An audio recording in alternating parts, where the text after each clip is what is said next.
own it. They can verify it themselves. You don't have to have trust going in. You don't have to trust it at all. You can verify it through source code or whatever your appetite is, and that any particular person can help drive the future of it. And at the same time, it's not controlled by any state. It's not controlled by any bank. It's not controlled by any corporation.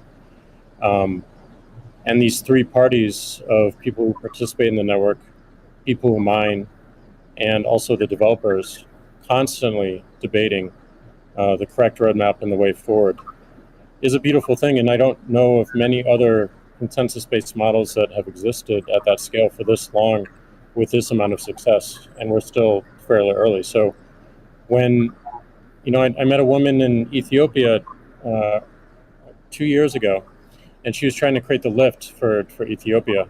Elon, I think I reached out to you at that time as well because she really wanted some Teslas. She still has to take paper fiat cash from her passengers and pay all of her drivers in the same way because there's no monetary system that she can utilize. There's nothing digital. And Africa as a continent is hugely interconnected from a monetary standpoint, but also hugely taxed in that same way. So a lot of the potential that I see, the internet having a native currency helps her build her business in a much faster way. And also, if you consider something like Bitcoin existing before YouTube, before Twitter, before Facebook, a lot of the business models that we have today would not be the same. We would certainly not have the dependency we have upon the advertising business model if Bitcoin existed pre-Twitter. And I think the amount of business models that it enables, the amount of innovation it enables going forward, especially when you can consider the whole internet instead of going country by country by country by country, which you have to whenever you're doing with finance, it really just opens the aperture. And that is what I want to see in my lifetime is a currency that is standard and sound for the internet that everyone can use. Great. A hallmark of Bitcoin is its fixed supply of 21 million coins. Elon referenced that earlier. It may be the first system that humans have created that humans cannot later change. Kathy, I'm curious, with your background in monetary history and macroeconomics, what are your thoughts on that type of system? Oh, well, I'll recount the story about Art Laffer and our going through the paper. And he said, as I said, first rules-based monetary system, global, ever. This is a very big idea. Once we had convinced him of the ecosystem itself. Now, this is the role that it's playing, given that the rule is a quantity rule, that 21 million units, is really a store of value role. So there are three roles of money. Store of value, very important. The means of exchange, so for transactions, and the unit of account. Every good priced in terms of whatever the unit is. So store of value is its primary use right now. The others exist. Unit of account, reserve currency of the crypto asset ecosystem. That's being seeded a little bit towards stable coins right now. But the store of value is a very big role. And means of exchange with apps built on top of the Bitcoin blockchain, we think is going to become more of a reality. Right now, high value transactions take place over Bitcoin, and that is a very useful role. So we look at those, and I remember saying to Art, "How big could this be?" And he said, "Well, how big is the U.S. monetary base?"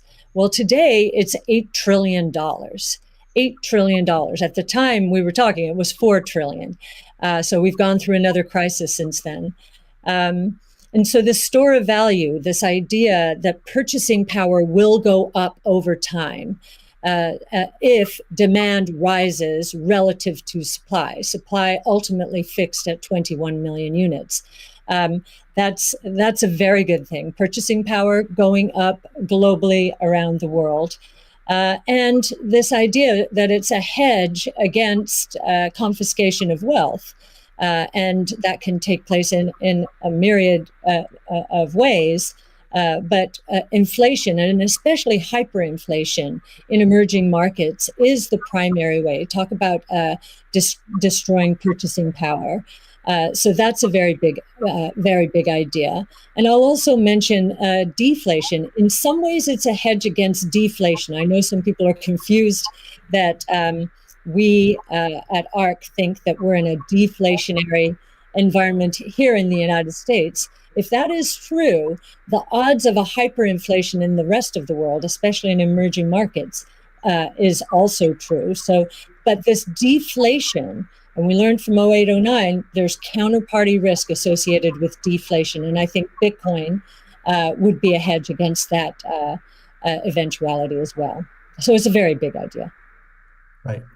I suspect among us, there's not a lot of debate about Bitcoin's potential as a store of value. But Jack, you referenced earlier it being or becoming the native currency of the internet. Can you speak more to that, and also how it relates to maybe how institutions think about it?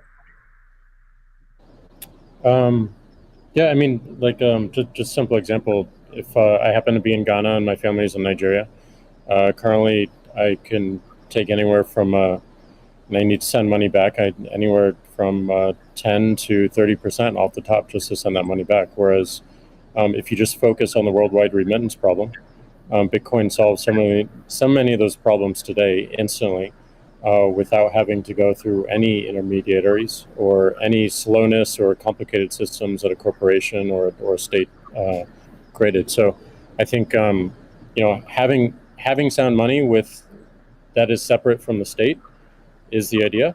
Having it completely verifiable by everyone, including the state, including corporations, including individuals, including developers who want to build on top of it, is quite powerful, and that's what keeps it secure and strong. And I think that's we need more of that, which is why this one of the reasons why this conversation is so important is as entities come into the space, it's not just buying an asset and holding on to an asset and treating it as an investment. There's something special that created this, and something precious and something very unique, which has to be protected, and we need to do whatever we can to help that thrive as well. Elon, I'm curious your opinion on this. You mentioned earlier about Bitcoin's throughput, or the importance of throughput, maybe some concerns around Bitcoin. Can you speak? Do you think Bitcoin can become peer-to-peer cash? Well, Bitcoin does have a fundamental scarcity limit at the base layer that's designed in.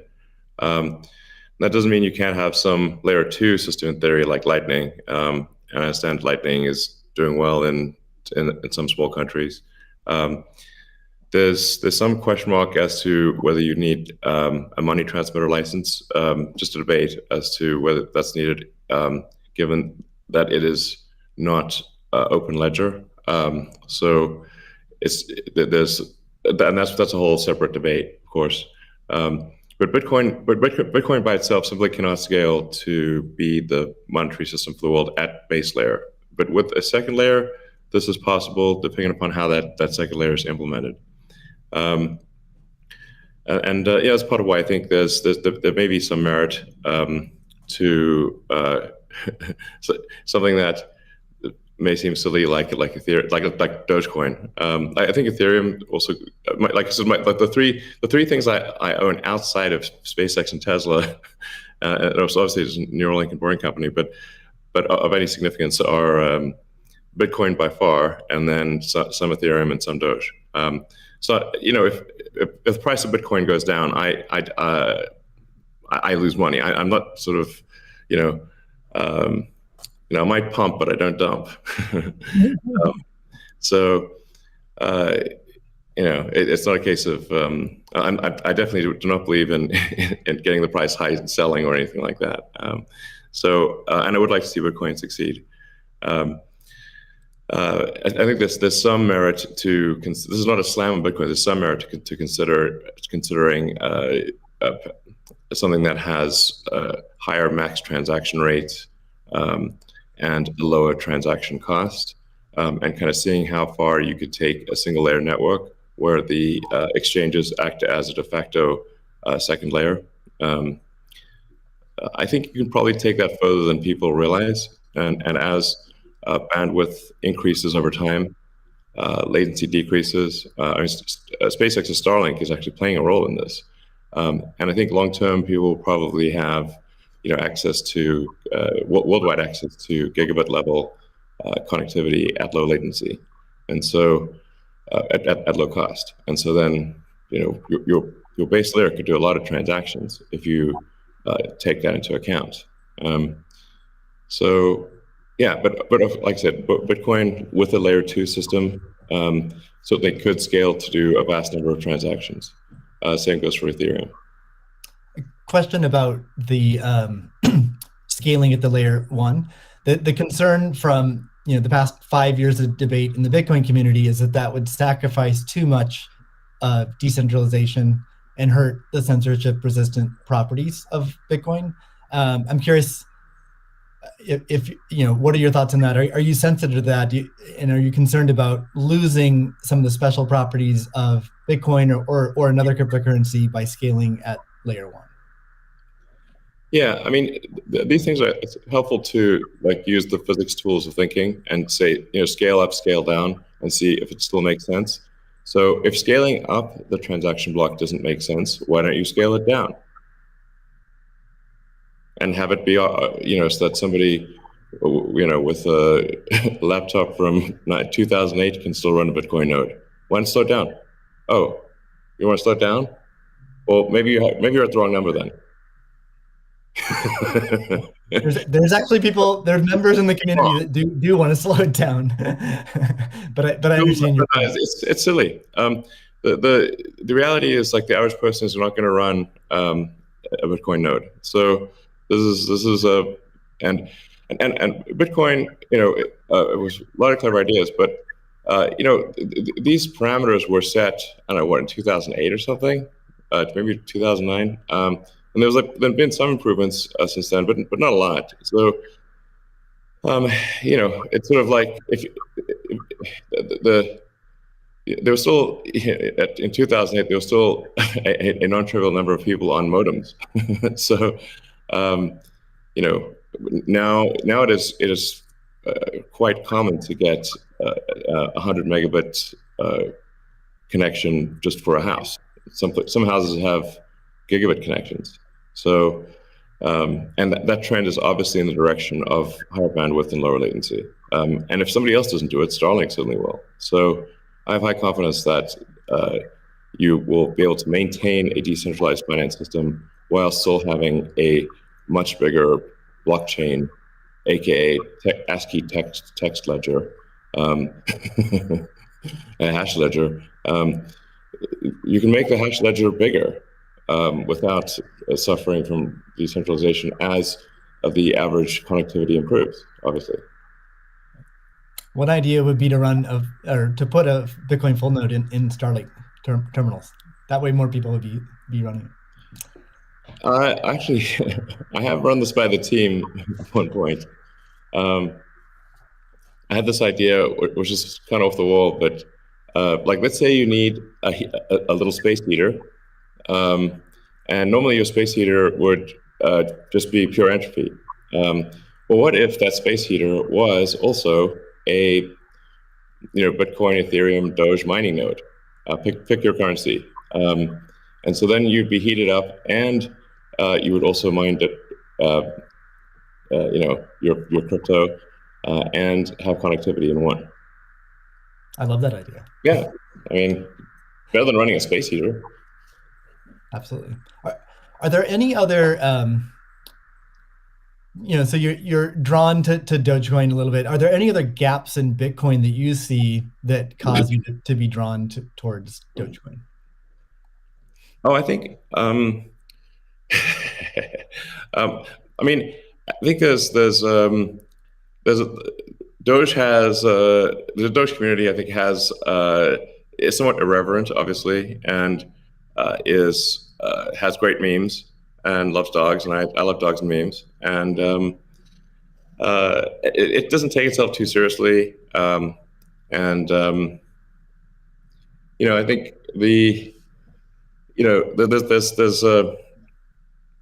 there's Occam's razor, which is the simplest answer is the most likely. It's a summary of Occam's razor. The simplest answer is the most likely one. Then there's a friend of mine came up with a variant on that the most ironic outcome is the most likely one. And then I have a variant on that, which is the most entertaining outcome is the most likely one. So if that is true, then the most ironic and entertaining outcome would be that the cryptocurrency that was started as a joke to make fun of cryptocurrencies ends up being the leading cryptocurrency. That would be the most ironic outcome. Yeah. Jack, what are your thoughts on that? Is Bitcoin resilient enough to overcome that? I think it's resilient, but also I think like you find, I mean, that's what attracts me to Bitcoin in the first place is the irreverence. A lot of that just brings it forward, and at first go it makes it a little bit inaccessible, but as people get into it, it makes it more accessible and more spreadable. And I absolutely think the resilience is there. I think it's important to have fun as well. And anyway folks can express themselves. I think that goes back to the main idea of like how do we create a native currency for the internet? Anything that goes towards that path, like that's whatever wackiness or fun we can have along the way. That's going to make it a lot more enjoyable, and it's going to make a lot more people want to use it. I'd also point out there's nothing stopping someone from creating a Bitcoin wallet that's like fun and has memes, has dogs. That's possible as well. Great. Let's move on. Right now at this point. Let's move on to the next topic, which is Bitcoin and energy. It's a really hot topic that lots of people are talking about. Let's start with Elon. You've been vocal on this. You've said that. I mean, you said many things about it. You've also said that Tesla will resume payments in Bitcoin payments if the renewable energy is approximately 50% and sort of looks like it's on a positive future trend. What do you think the state of things are with respect to that? Yeah, so I do think that there appears to be a positive trend in the energy usage of Bitcoin. Actually, part of this is due to the drop in Bitcoin price. I mean, what I observed, or what I thought I was seeing, there may be some disagreements on this, but from when Tesla announced that it had acquired Bitcoin and was doing Bitcoin transactions, there was a massive run-up in the Bitcoin price, and also a massive increase in the amount of energy used to mine Bitcoin. And I think I understand renewable energy quite a bit. I mean, Tesla does solar and interacts with a lot of wind generation through our mega pack, because basically need to store energy from wind and from solar. So we're pretty plugged into the renewable energy industry. And there's just no way that you could basically double or triple the amount of energy in such a short period of time with renewables. You could shovel coal that fast. And so I was like, look, this is too sketchy. Tesla's mission is accelerating the advent of sustainable energy. We can't be the company that does that and also not do appropriate diligence on the energy usage of Bitcoin. So all I did was I said, look, we're going to suspend Bitcoin transactions for now. We're not selling any Bitcoin, nor am I selling anything personally, nor is SpaceX selling any Bitcoin. Again, I want to emphasize SpaceX, Tesla, and I own Bitcoin. I also own a little bit of Ethereum and Doge, but the companies just own Bitcoin, and the Bitcoin that I own is worth much more than the Ethereum or Doge. So clearly, if I'm if these actions negatively affect me financially, if I was purely financially motivated, then I would not express this reticence about Bitcoin energy usage. Now, it looks like Bitcoin is shifting a lot more towards renewables, and a bunch of the heavy-duty coal plants that were being used, unequivocally being used, this is not a question mark, have been shut down, especially in China.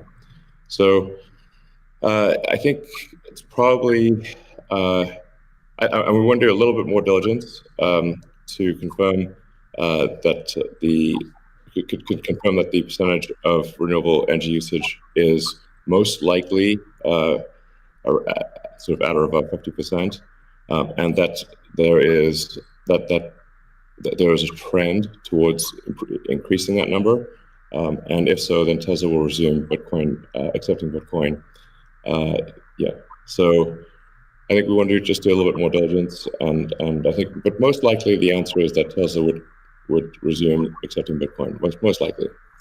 That's Steve, great to hear. I would Steve, agree with that. Kathy? Yeah, may I ask a question? Elon, I'm not quite sure if you saw the paper that Square and ARC did together on making Bitcoin mining a part of a utility, a broad-based utility ecosystem, whereby, the overage from sunshine or wind powers the Bitcoin mining machine, thereby enabling the proliferation of renewables to a much faster extent or at a faster rate than otherwise would be the case. What do you think of that? Well, the problem is that in order to operate so-called mining or hashing rigs, in order to operate a bunch of hashing rigs, effectively, you have to run them 24/7, which means you need base load. You can do that with solar and wind plus battery, but if you only did it based on solar or wind overage, your hashing rig utilization would be much less. So you'd be at a disadvantage. Sure, hydro or geothermal are great as renewable means. I'm also pro nuclear. I think modern nuclear power plants are safe, contrary to what people may think. I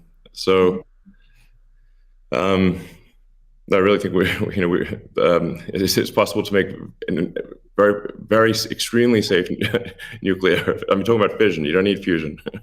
And then, of course, fusion. You just got that big fusion reactor in the sky called the sun. It comes up every day.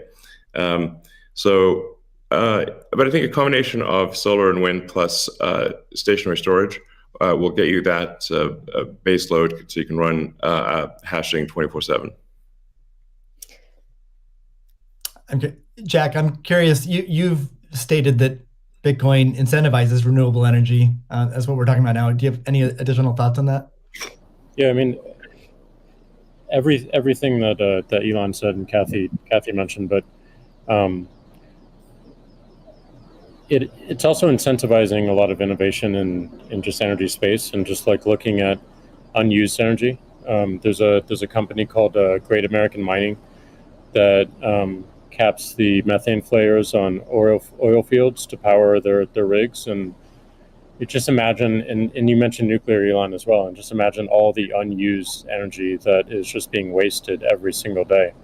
And being able to get that energy and converting it into a secure, sound money system for the planet feels like a worthy trade-off. And that's the sort of incentive that I think is most powerful, is like, how do we reuse what is being currently just dumped on the ground and wasted and not considered, and how do we do that at scale? And I think that's a bigger conversation that I think is missing. But I agree with everything that Elon has said, and also the paper we put forth. I'm curious if any of you have thoughts on how what the industry can do to accelerate the transition to renewable energy. And like Elon specifically, could Tesla Energy or Starlink play a role? Well, I think Tesla can play a role.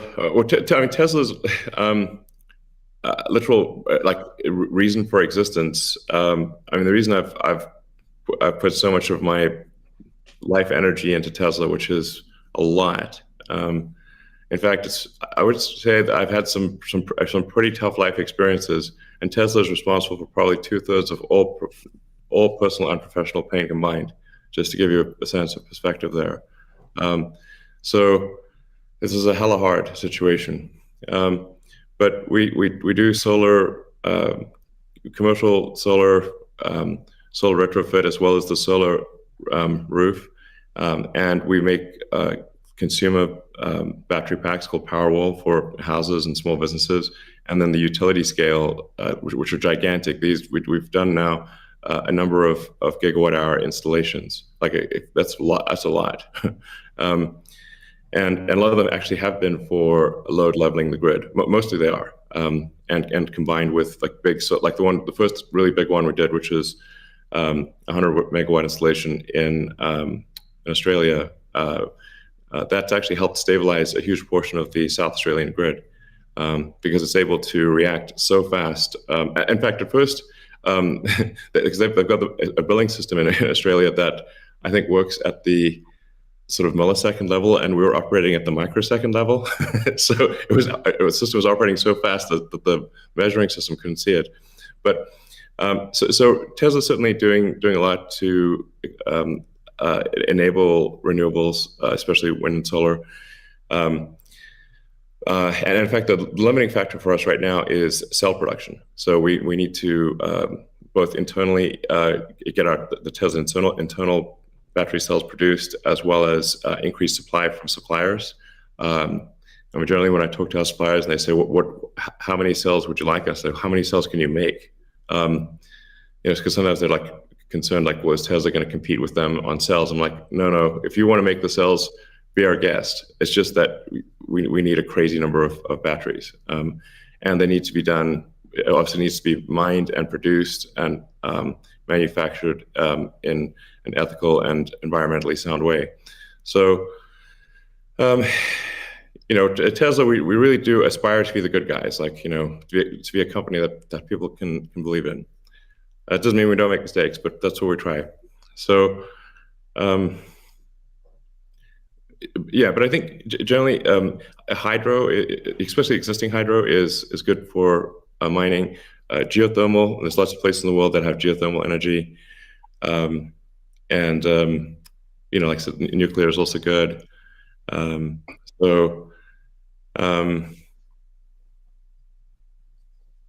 think just I'm like as I said earlier, the expectation is not like that the energy production must be pure as the driven snow, but it must it can't be using. It also cannot be using the world's dirtiest coal, which was for a moment there.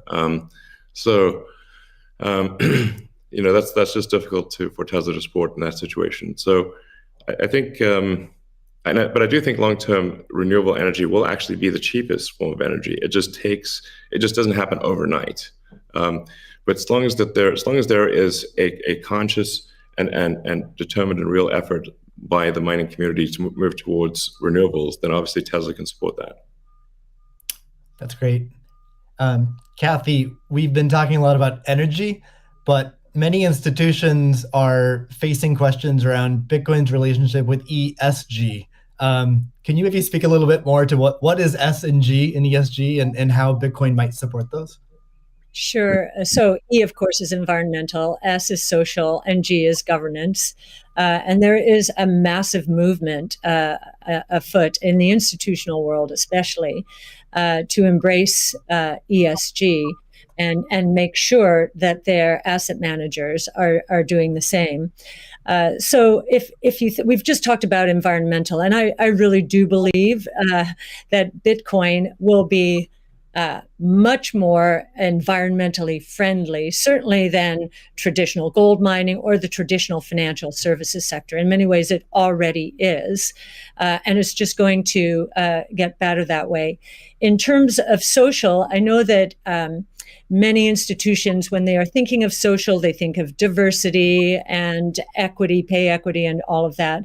But if from our point of view, the disruptive innovation point of view, social is much more than that. It is saving lives, of course, autonomous technology, that would be another topic for Elon. But in this case, allowing access to payment technology, as Jack is saying, everywhere around the world without friction. And just back to the remittance example, I think if I've got these stats correctly, there are certain countries in the world that are incredibly dependent on remittances for GDP. Tonga, 37%, El Salvador, which just deemed Bitcoin legal currencies, 24%, Nepal, 24%. And I think the remittance industry globally, roughly 700 billion. Saving people these egregious fees, think about it, you're paying anywhere from 8% to, as Jack said, 30% of your $100 that you're sending back to your family. That is social responsibility, I would submit, as is just the economic empowerment that Bitcoin will enable. We've talked about that already. And I know that Alex Gladstein is going to be talking later about, the 4.3 billion people in the world who are hostage to authoritarian regimes, or the 1.3 billion who are living in double-digit and triple-digit inflation, if not more. Saving them from the destruction of their purchasing power certainly is a noble social goal. So we expand social to be much more than the traditional ESG community. And then on governance, you've got the transparency of the ecosystem. It's completely transparent, unlike the opaqueness of financial systems and the toll takers in the traditional financial world. And I think a huge part of governance in the Bitcoin ecosystem are the Bitcoin core developers. Now, before I met them, and I've had the pleasure and the honor of meeting many of them, that was a part of this ecosystem I didn't understand. But actually getting to sit down and talk to them, if I have a learning curve need, it certainly is on the technology side. But in terms of talking to them about economics, economic theory, failed monetary regimes historically, they know economic history, many of them, better than anyone I've ever met. So that gives me a great degree of confidence that, they do believe they are on a noble mission. They could be paid a lot more than they're being paid right now if they worked at Google or Facebook or some of these other areas. But they've chosen, this sense of purpose for a noble goal. And they have incredibly strong technology backgrounds. As well as a good understanding of economic history, especially monetary history. And it gives me a great deal of comfort as I think about the governance of the ecosystem, much more so than I think we would find in other financial ecosystems. And just to give you an example of that, I think 2 years, we were talking about, there's a big debate about reorganizations, I know, in the Ethereum network right now. Well, we saw the core Bitcoin developers and others at work back in 2019 when Binance tried to reorganize in order to reclaim 7,000 Bitcoin that were hacked. And they just wouldn't allow it. So we've already had some very good tests of the Bitcoin ecosystem, including developers. So that would be my answer. Thank you. And it's a great transition to the next topic area, which is Bitcoin ethos. And what is Bitcoin ethos? I mean, Bitcoin was born as open source and it's very transparent. There's also a staunch defense from the community around decentralization and a lot of the core principles of Bitcoin. So let's talk a little bit about that and what makes it special. Jack, Square has done a lot to support open source Bitcoin. Can you tell us a little bit about what Square has done and what advice you'd have for other institutions looking to follow in its footsteps? Yeah, I mean, I was very skeptical of corporations when I was a kid, and I'm still skeptical of corporations today. And as we've used corporations to be, they've been great vessels for what we need to do and the ideas that we need to bring to the world.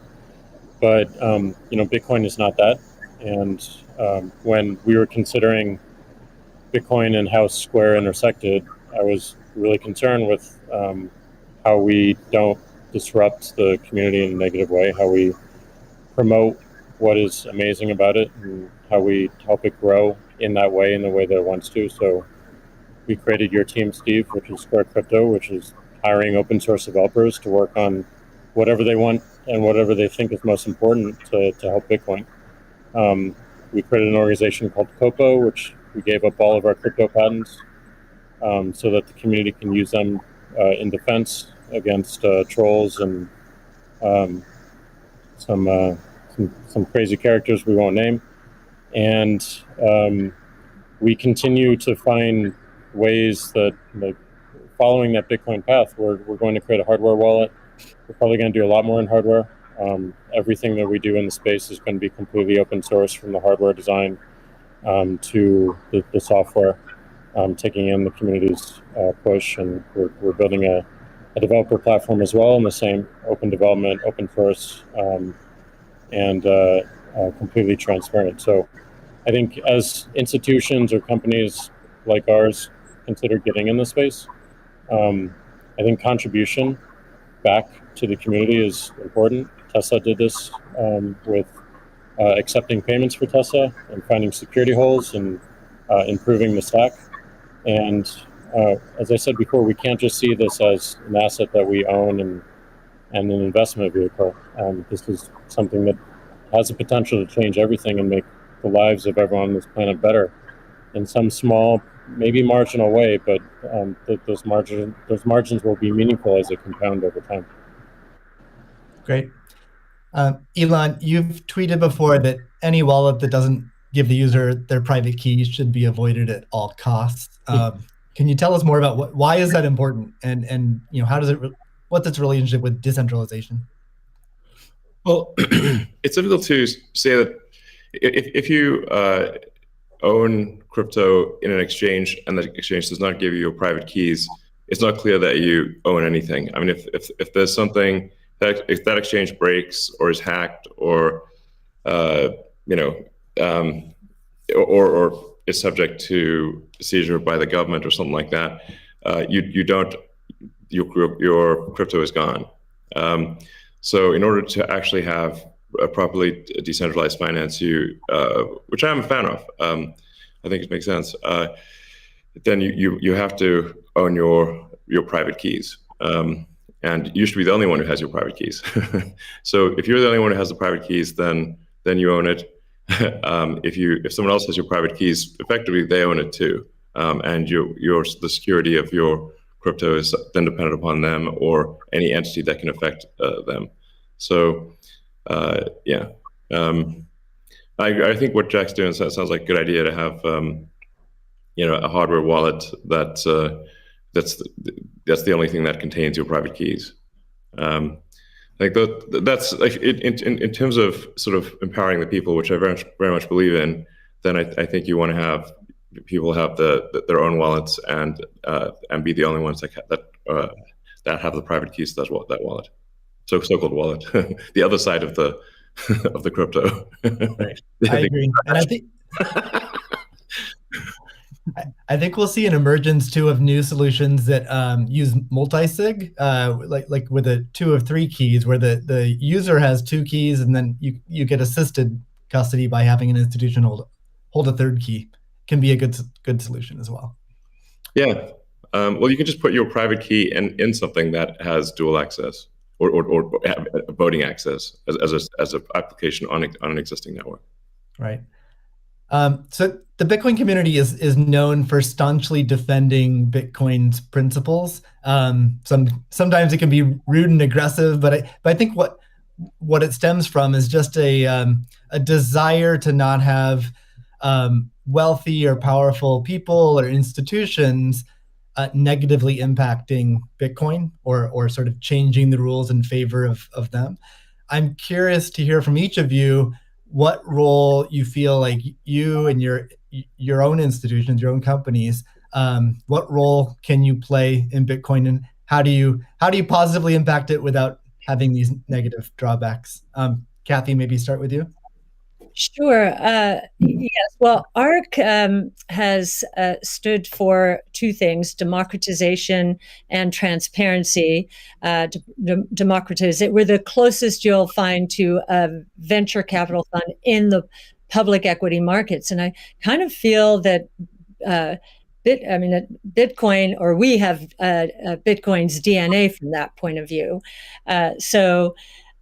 One of the things in terms of democratization is education. We have one of our missions, values, is to educate, and I do believe that that some of Yassine El-Mandra's white papers. Yassine's our lead crypto analyst, who's worked very closely with you, Steve, on this conference, are helping the cause. We've done, and not only for retail investors, we found that we had to do a bit more when it came to institutional investors, just because of the way that they invest and the way they like to receive information. So just like in our investments, we've been the retail community has been more attracted to us first, and now the institutional community is coming along.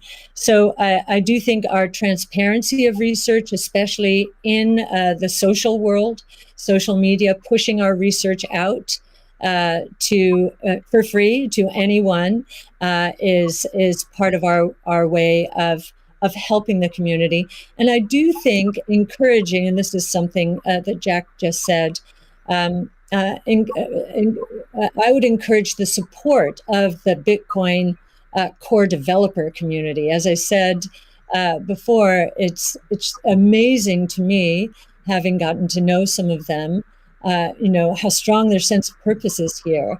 And so we'd like to be helpful in making that happen as well. That's great. Jack, how about you? How do you view your own personal role and the companies you run? I think my own personal role through the companies I run is to really push for more decentralization. Like at everything that we intend to do with the wallet, being non-custodial, building a developer platform, focusing on non-custodial solutions. On the Square side is important, being completely open development and open source. But I also think it's important on the Twitter side as well. My biggest focus right now is on a decentralized social media protocol. We're calling it Blue Sky. It's super, super early, but we've learned a lot from what makes Bitcoin Bitcoin and why that's important. I've learned a lot in that sense as well. And I think, just continuing to push on that thread and show it with our actions every single day in support of this community that's taught me so much and I think will benefit so many people. That's what I'm focused on. What about letting Twitter advertisers pay in crypto? Yeah, I think enabling anyone. As you know, Elon, if we had Bitcoin or native currency for the internet before Twitter started, it just creates so many different business models that we wouldn't have to be so dependent upon advertising generally. And sure. I do believe that that we have them, any form of payment that they want to use, we should be able to take. So okay. Absolutely, but I'm more focused on how do we create economic incentives in the network itself without having to rely on advertising. Yeah, it's just that the money has to come off of the crypto so-called coins, the hash strings, have to come off and get translated into real products and services. So the more sort of off-ramps there are to real products and services, even at the institutional level, although there are certainly many small advertisers on Twitter. It seems like accepting Bitcoin, maybe some other cryptos for advertising payments on Twitter would be supportive of Bitcoin. 100%, and also looking at just general commerce through Twitter itself. That would be great. Sorry, what, Elon? I was asking Jack if he's going to do it. Oh. Can we get a product announcement today? Elon, how about you? You obviously you're a big personality on Twitter. What are your thoughts on your role and your company's role in Bitcoin and sort of preserving the ethos? Yeah, I mean, I generally think we should do things that benefit the people as a whole and increase the probability that the future is good. So, I think to me it just seems self-evident that we should kind of take these set of actions most likely to make the future good. And I think probably crypto or some of the cryptocurrencies will make the future better, most likely. It's not, I always think of these things in terms of probabilities, but I think it's probably better for there to be a prosperous Bitcoin, Ethereum, Dogecoin, maybe some others in the future. And I think it can have an empowering effect for individuals and increase the power of the individual relative to government. And really, if you think of government is just a corporation in the limit. So sometimes some people are like against corporations but for government. It's like, guys, government is just a corporation in the limit. It's the biggest corporation of all, and it's got a monopoly on violence. So if you don't like corporations, you should really hate government. There you go. All right. We got about, we'll try to wrap up in 10 minutes. So let's move on to future of Bitcoin. So Tesla and Square have both put Bitcoin on the balance sheet. Kathy, I'm curious to hear from you. What advice would you have for other institutions looking to put Bitcoin on their balance sheet? Well, I guess the first piece of advice is, just make sure, and I actually learned this after both Square and Tesla put Bitcoin on their balance sheet. The Bitcoin is being treated as an intangible asset. And so we need to get FASB to reconsider this, because with an intangible asset, if the asset goes up in price, it can't be marked up on their books. But if it goes down, it must be marked down. So, there's some asymmetry there, which is, we need to change that given what we believe Bitcoin is. And I do believe if I'll harken back to something, well, it was either Elon or Jack said, think about it. You take away the boundaries, the different currencies. Just think about how explosive growth could be and how wide-reaching taking the friction out of the system could be. So I would encourage corporations to think about that this ability to do business anywhere in the world. Ultimately, obviously, we're paving the way here.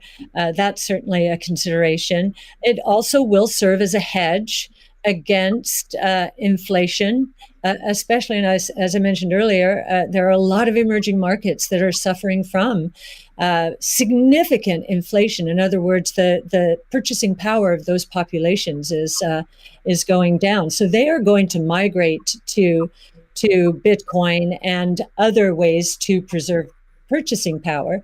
And again, being able to sell to them in that kind of currency would be very useful. I'd also suggest, once again, this idea of deflation, I think, is going to be a real thing.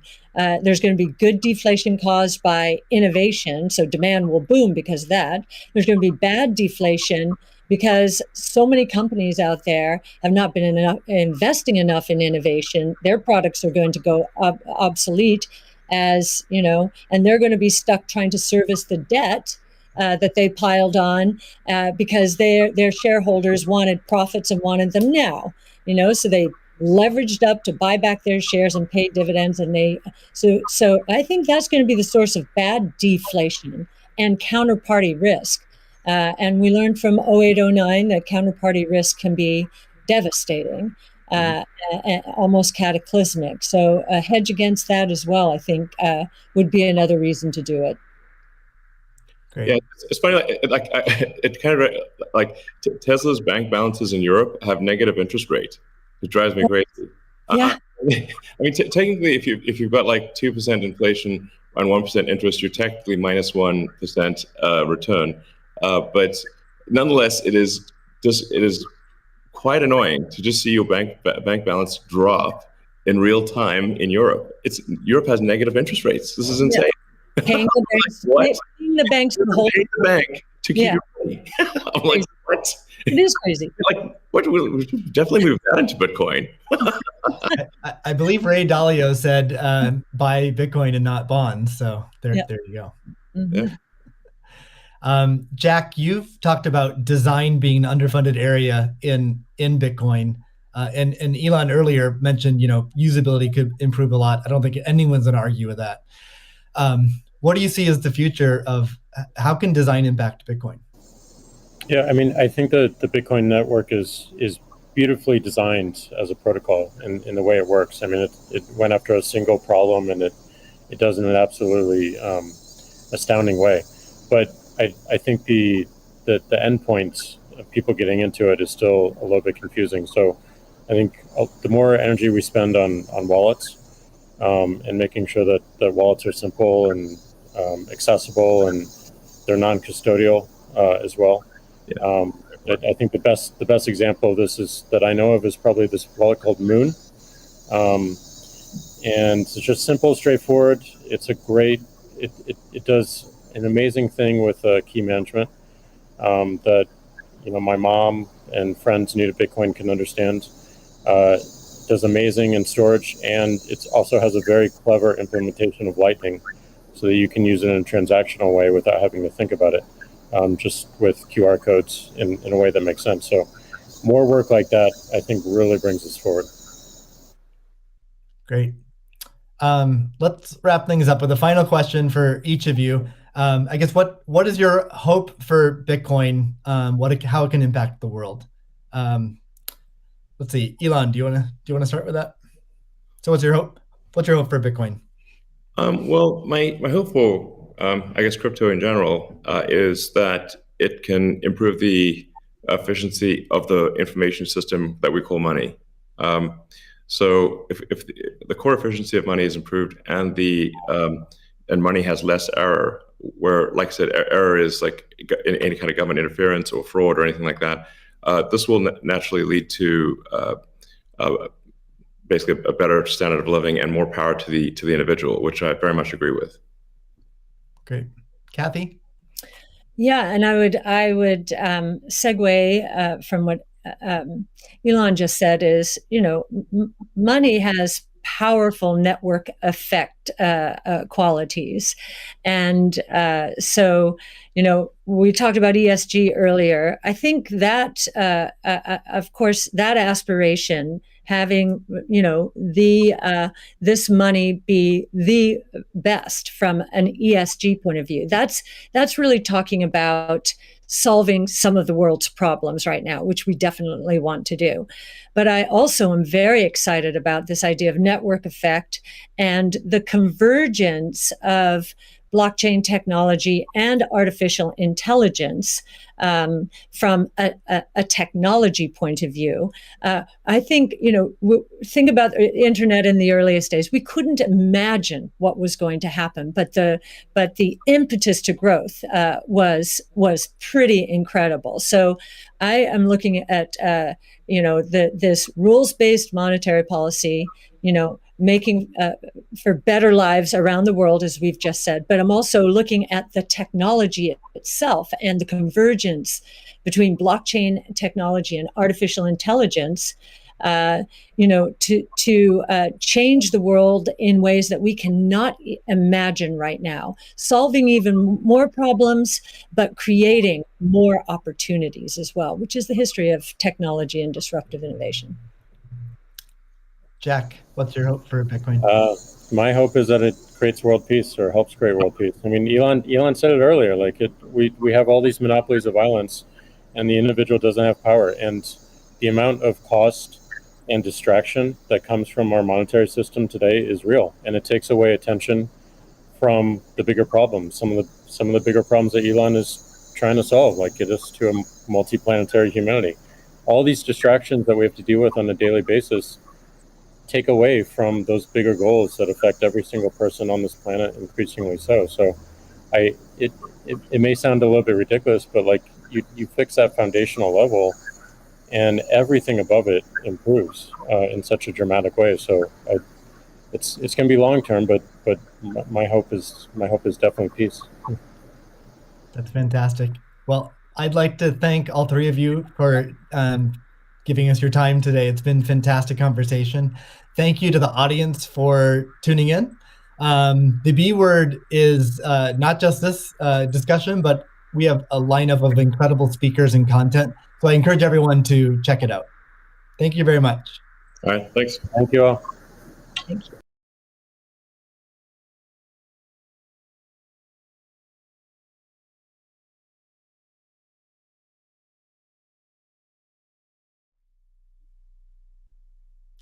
Welcome everybody to the B word. I'm Steve Lee, the lead of Square Crypto, and I'm here today to moderate a discussion about Bitcoin that will span from what makes it special to the its relationship with energy, the community ethos, and the future of Bitcoin. I'm joined by three special guests.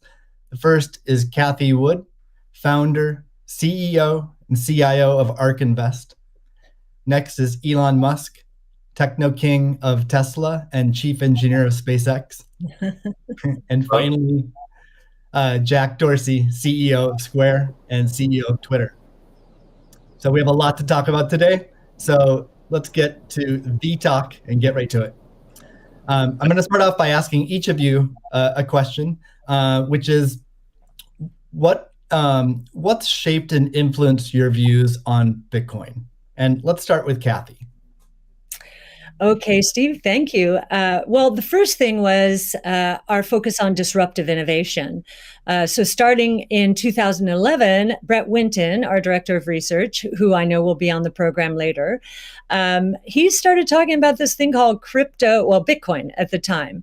And it was a curiosity as we were doing our brainstorms in research. But as we learned more about this open source ecosystem, that might fulfill the role of the payment system that the internet neglected to build into the system, not expecting commerce. We thought, this might be something. And then I became even more interested when I realized that my economics would come into play as well here. And Art Laffer, my mentor from USC, and a monetary scholar, in 2014, I asked him if he would collaborate on a paper on Bitcoin, and he was a bit of a naysayer at first, but agreed to read the paper. He read the paper, tore it up, and from an economics point of view, really wanted to understand this. And he said, I think you got something here. This is a rules-based monetary system. I've been waiting for this for my entire career. So the combination of disruptive innovation generally, economics on top of that, and the huge misunderstanding out there as to what this is, that was intriguing and launched our research effort. Thank you. Elon, what's influenced your views on Bitcoin?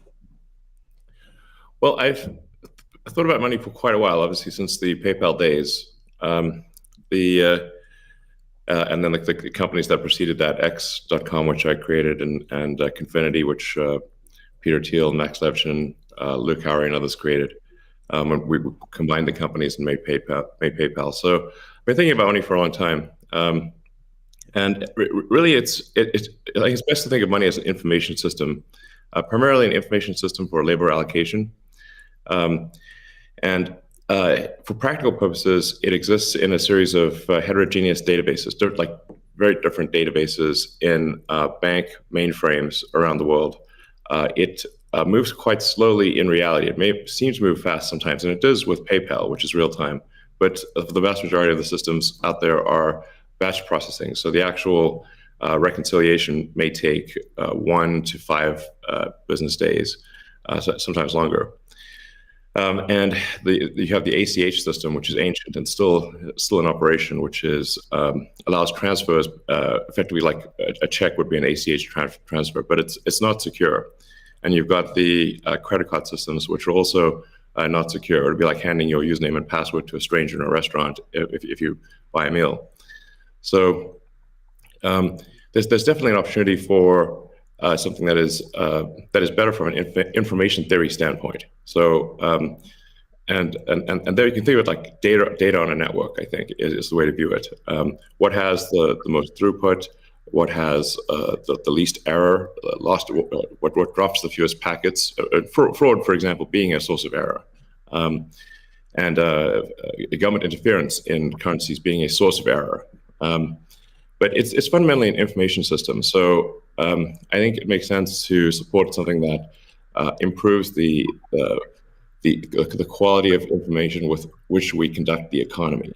And Bitcoin is a candidate for that. It does, I think, some things well, and it's obviously it's evolving, and there are additional things like Lightning being done on top of Bitcoin. But Bitcoin per se is mostly solving for scarcity, or rather solving for essentially having no throat to choke, decentralized. So there's no one who can be coerced in any way to empty their Bitcoin account. Well, I guess they could technically, but on an individual basis, but the system as a whole cannot. And it has an open ledger, which is also quite good. But transaction volume is low. Transaction cost is high, and usability for the average person is not yet very good. But it has a lot of potential. And I should say that, like, I'm not, and I apologize for taking a long time, but there certainly is a lot to say. In general, I'm a supporter of Bitcoin and the idea of cryptocurrency in general.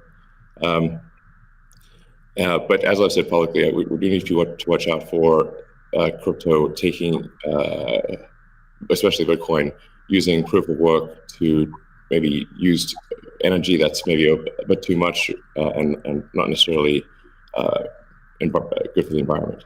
So, but on balance, I support Bitcoin, and I'm not an investor. The only publicly traded stock I own is Tesla, and the only significant thing I own outside of Tesla is my SpaceX stock that could help create both companies. So, but apart from that, I do own Bitcoin, and Tesla owns Bitcoin, SpaceX owns Bitcoin, and I do personally own a bit of Ethereum and Dogecoin, of course.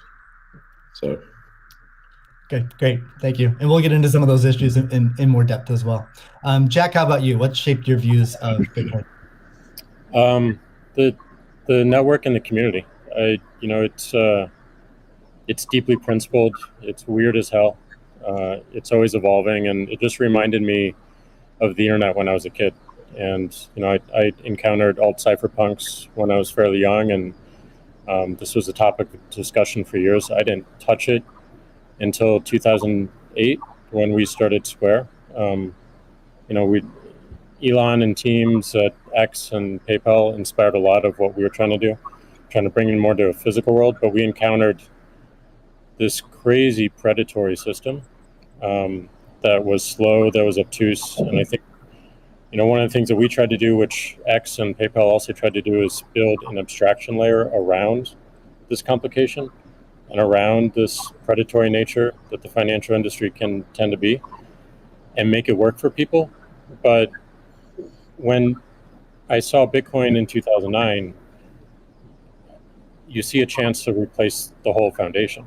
And everything that Elon was talking about in terms of ACH and the credit card networks were built with very different agendas in a very different time frame. And it's crazy that they still exist, and they have scaled, but they just are not relevant to today, and they're certainly not relevant to the future, especially when you consider the entire world, and countries like Nigeria or Ghana or India, and its interconnection with countries like the United States and Canada and all over Europe. So what really drove my thinking and drives my passion around it is like, if the internet gets a chance to get a native currency, what will that be? And to me, it's Bitcoin, because of those principles, because of that creation story, because of its resilience, because of the number of tests it's been. But what inspires me the most is just the community driving it. It just reminds me of the early internet. It's the only reason that I have a career, because I learned so much from people like who are building Bitcoin today, and I continue to learn in that sense, and I'm so grateful for it. So that's a good segue into the next question I'd like to ask you, Jack. Is you said before that Bitcoin changes everything. Can you speak more to that?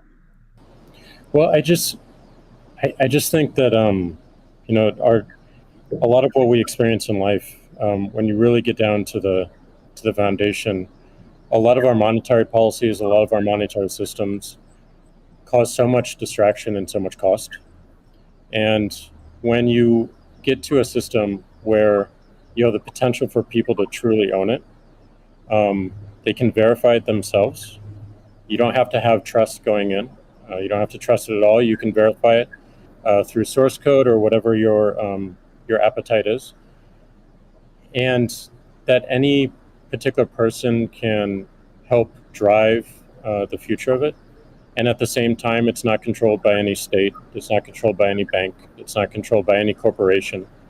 And these three parties of people who participate in the network, people who mine, and also the developers, constantly debating the correct roadmap and the way forward, is a beautiful thing. And I don't know of many other consensus-based models that have existed at that scale for this long with this amount of success. And we're still fairly early. So when, I met a woman in Ethiopia 2 years ago, and she was trying to create the lift for Ethiopia.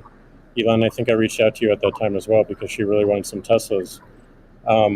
She still has to take paper fiat cash from her passengers and pay all of her drivers in the same way, because there's no monetary system that she can utilize. There's nothing digital.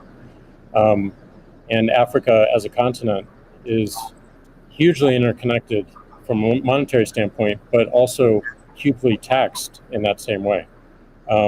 So a lot of the potential that I see, the internet having a native currency helps her build her business in a much faster way.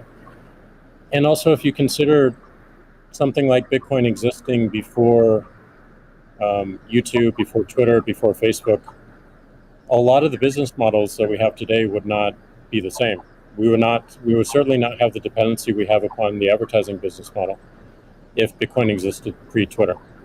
And I think the amount of business models that it enables, the amount of innovation it enables going forward, especially when you can consider the whole internet instead of going country by country by country by country, which you have to whenever you're doing with finance, it really just opens the aperture.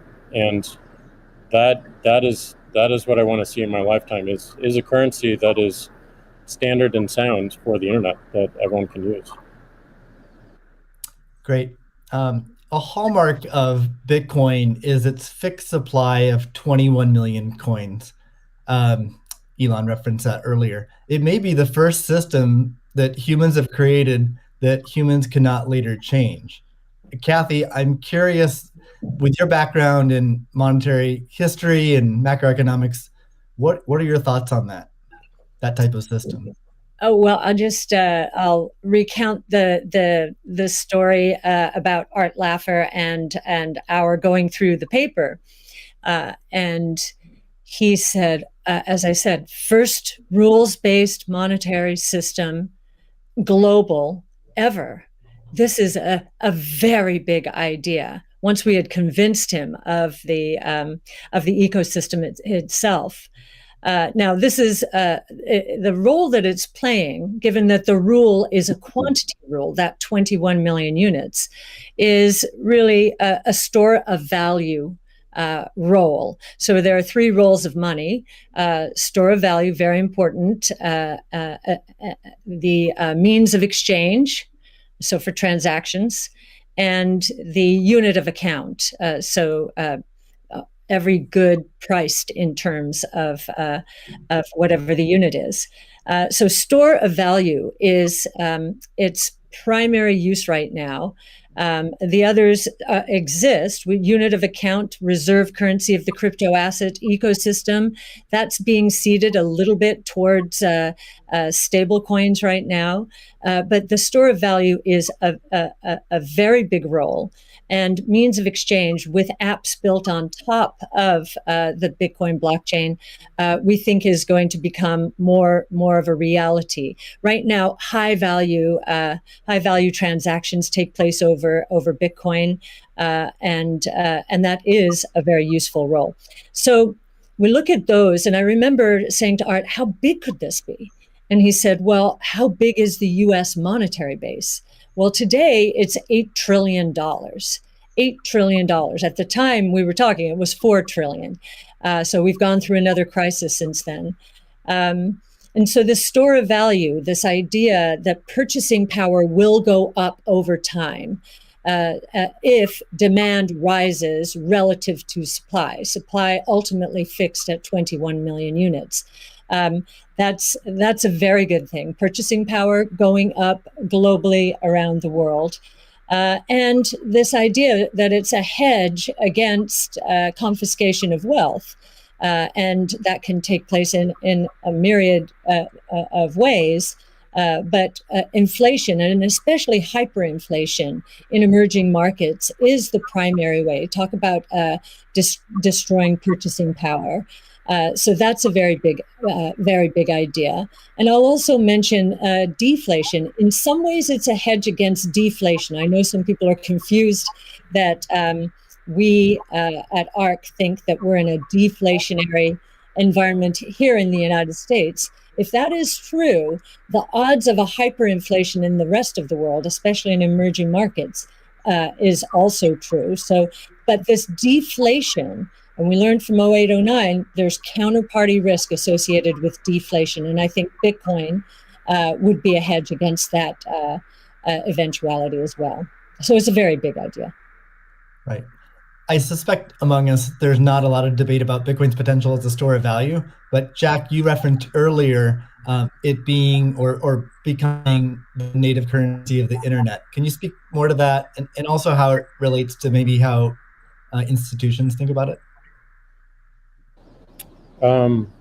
Yeah, I mean, like just simple example. If I happen to be in Ghana and my family's in Nigeria, currently I can take anywhere from and I need to send money back, anywhere from 10 to 30% off the top just to send that money back. Whereas if you just focus on the worldwide remittance problem, Bitcoin solves so many of those problems today instantly without having to go through any intermediaries or any slowness or complicated systems that a corporation or a state created. So I think having sound money that is separate from the state is the idea. Having it completely verifiable by everyone, including the state, including corporations, including individuals, including developers who want to build on top of it, is quite powerful, and that's what keeps it secure and strong. And I think that's we need more of that, which is why this one of the reasons why this conversation is so important is as entities come into the space, it's not just buying an asset and holding on to an asset and treating it as an investment. There's something special that created this, and something precious and something very unique, which has to be protected, and we need to do whatever we can to help that thrive as well. Elon, I'm curious your opinion on this. You mentioned earlier about Bitcoin's throughput, or the importance of throughput, maybe some concerns around Bitcoin. Can you speak? Do you think Bitcoin can become peer-to-peer cash? Well, Bitcoin does have a fundamental scarcity limit at the base layer that's designed in. That doesn't mean you can't have some layer 2 system in theory like Lightning. And I understand Lightning is doing well in some small countries. There's some question mark as to whether you need a money transmitter license. Just a debate as to whether that's needed, given that it is not open ledger. So that's a whole separate debate, of course. But Bitcoin by itself simply cannot scale to be the monetary system for the world at base layer. But with a second layer, this is possible depending upon how that second layer is implemented. Yeah, that's part of why I think there may be some merit to something that may seem silly, like Ethereum, like Dogecoin. I think Ethereum also, the three things I own outside of SpaceX and Tesla, and obviously it's a Neuralink and Boring Company, but of any significance are Bitcoin by far, and then some Ethereum and some Doge. So if the price of Bitcoin goes down,